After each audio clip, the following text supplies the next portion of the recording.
What's up YouTube, how goes it? So in today's video, we are finally doing an official unboxing and first impressions of the M1 MacBook Air in the gold color right here, that's right. So in case you're wondering why I'm so late to the party, unfortunately due to certain circumstances, I was unable to get my hands on any of the M1 products on day one, which cost me dearly in terms of time. But thankfully, the good news on all this is that there's a lot of hype and dust around the M1 MacBook, and now that it's been several weeks since its launch, it's kind of settled down, things are more objective, and we kind of know what information, is surrounding these products. So I think today's review, well, I don't want to call it a detailed review because it's not really that, but today's impression will kind of give us a better idea of the M1 MacBook Air and hopefully help you guys decide whether or not it's worth your cash and whether or not you should go splurge on it. With that being said, guys, I'm going to provide my absolute best unboxing experience and of course a high quality impressions for you guys. So if you enjoy the content, consider subscribing to my channel, liking this video. Let's get started. When it comes to packaging, Apple is second to none. So the MacBook Air continues to have a similar packaging style as previous MacBook Airs. However, you can see that the gold color is advertised on the front of the box, which corresponds with the color you purchased. And I really like the little attention to detail Apple gives. All the main title fonts are also in golden color once again to kind of match with your purchase. And if you go to the back side of the box, you just have your basic detail, and the bottom you can see this is a M1 MacBook Air. It's the one with the 256 GB storage and 8 GB of unified RAM. So all that fancy little details over there. Next we get to my personal favorite part. Removing the plastic wrapping. So satisfying. Gets me every time. Anyway, once you open the box itself, inside you'll notice the first thing you'll see is the MacBook Air itself. It's like Apple's like, this is what you paid a lot of money for, so here you go. Take this thing. It's nicely wrapped in wax paper. Love that. But let's come back to the MacBook Air in just a second. Beyond that, you have a 2-meter long USB-C to USB-C charging cable. Of course, that's pretty standard. And you have the Design in California paper pouch. Inside, you'll find the quick start guide, best practices, and yes, it does come with a Apple sticker in case you still wanted one of those. Beyond that, you have, oh my goodness, a charging brick. Thankfully, those are still included with the MacBooks, so don't panic just yet, but don't take it for granted either. And that's everything inside the box. Coming back to the MacBook Air design itself, let's talk about that color first. So I kind of have mixed feelings about it. I'm not saying it's bad, but this gold really isn't the traditional gold that you might be expecting when you go on Apple's website. In fact, this is more of a rose gold tint with a pinkish hue towards it. So if you kind of remember Apple's iPhone 6s days with the rose gold color, this is kind of reminiscent of that. And I mean, some people might really like it. I think it's an acquired taste, but if you are looking for that old school gold that you find on the iPhone 12 Pro, for example, you're not gonna get that over here.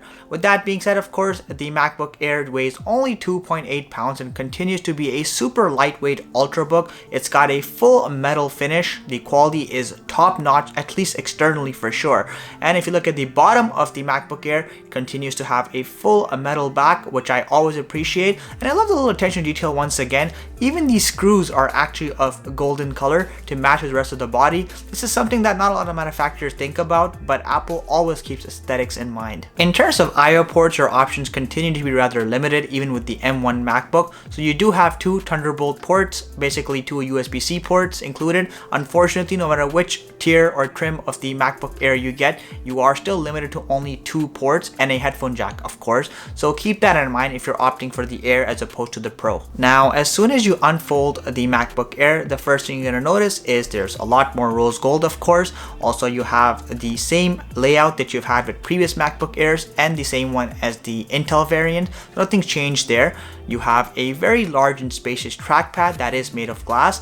But one interesting thing to note about the trackpad is that the gold on that is actually very much like the traditional gold you kind of see on the iPhone 12 Pro, for example. This is kind of the gold color I would have liked to see across the entire device, but again, that's a personal preference. Aside from that, I'm not going to spend too much time talking about the keyboard. It's the same as the more recent MacBook Airs. Thankfully, Apple's been 2 years sober and done with that butterfly crap for some time now, so you don't have to worry about getting a miserable keyboard anytime soon. On the contrary, the keyboard keyboard continues to be amazing. The backlighting is top notch. This is probably one of my favorite keyboards out there. I think the only one that comes toe to toe with it is the one you find on Microsoft's Surface Books. As we make our way past the keyboard, one interesting thing to note is directly beneath the hinge, there is no longer an active cooling vent because there's no cooling fans on the MacBook Air. This is of course exclusive to the M1 because they supposedly run a lot cooler. Of course, as you move onwards, you'll notice the bezels still remain fairly thick for 2021 standards, especially when you consider the competition in this price range. Hopefully this is something Apple will refresh with their design update that's expected to come either later this year or early next year at the latest.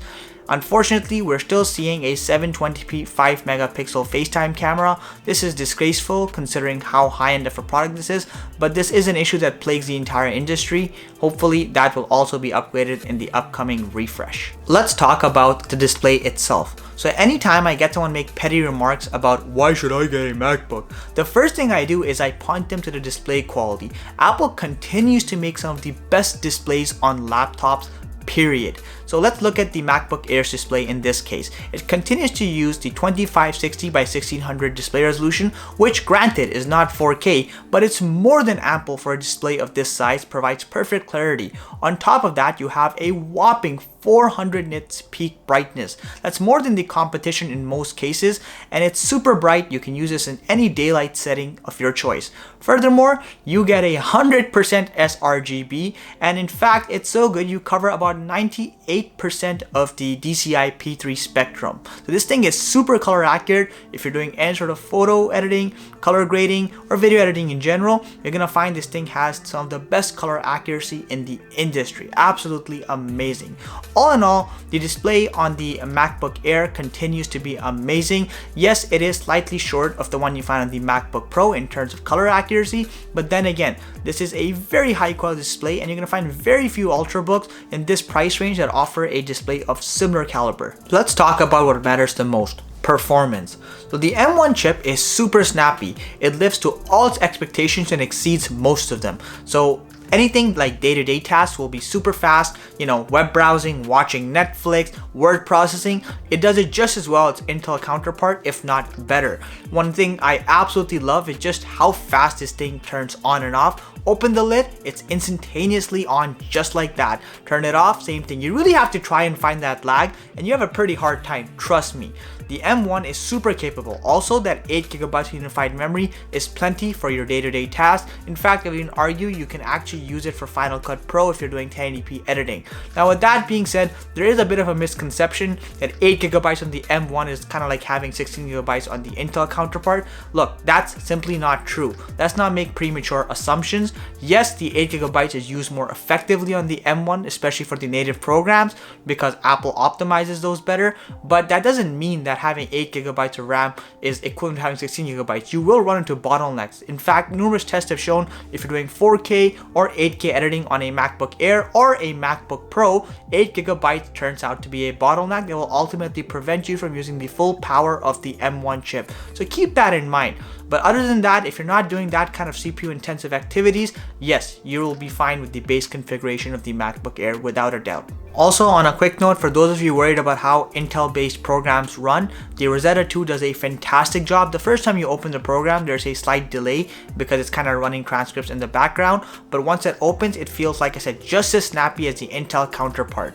Also, it's worth noting this thing does not get hot, so if you are worried that not having a fan on here is bad news, for the most part I'm happy to say that's not the case. No matter which program I ran, at most the laptop got slightly warm but never hot. In fact, most of the time it runs just fine, nice and cool at room temperature. So good job, Apple. I know everyone's kind of losing their minds about how good the performance of the M1 is, but I think the real MVP feature is the battery life. It's like they put the fountain of youth inside the battery of the M1. This thing just doesn't die. You can get up to 16 hours of battery life. That's insane, like absolutely insane. It's competing with tablets. I'll be honest, since I've gotten the M1 MacBook Air, I have yet to charge it. Now granted, I've only had it for about 2 or 3 days, and I've only been using it at a couple hours per day, but I still have, I think last I checked, about 15% battery. That's just abysmal, like it's crazy. So seriously, if you are looking for a battery efficient laptop, look no further than the M1 MacBooks. Also, for those of you curious, yes, the M1 MacBook Air still has amazing speakers. There's actually a speaker grill on either side of the keyboard, and if you'd like to have a listen for yourself, here you go.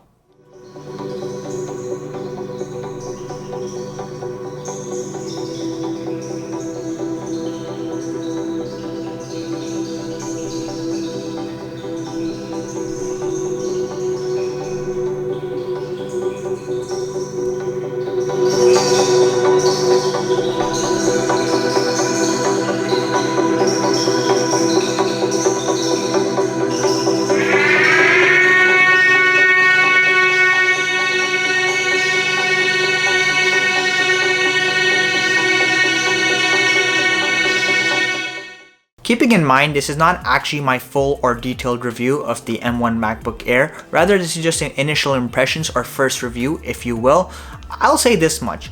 At $1,000, the MacBook Air has definitely become a better value than ever before. The M1 chip is standard across the MacBook, MacBook Pro, and Mac Mini lineup. There's very little differentiating factors except for one missing GPU core, and all in all, that's to say that it's a high performance ultrabook that definitely outshines a lot of the competition. If you already are in the Mac ecosystem, then you're definitely gonna find it to be even faster, snappier, and better. And if you're someone who's coming over from Team Windows or any other platform for that matter, you're definitely gonna notice that the M1 MacBook is snappy.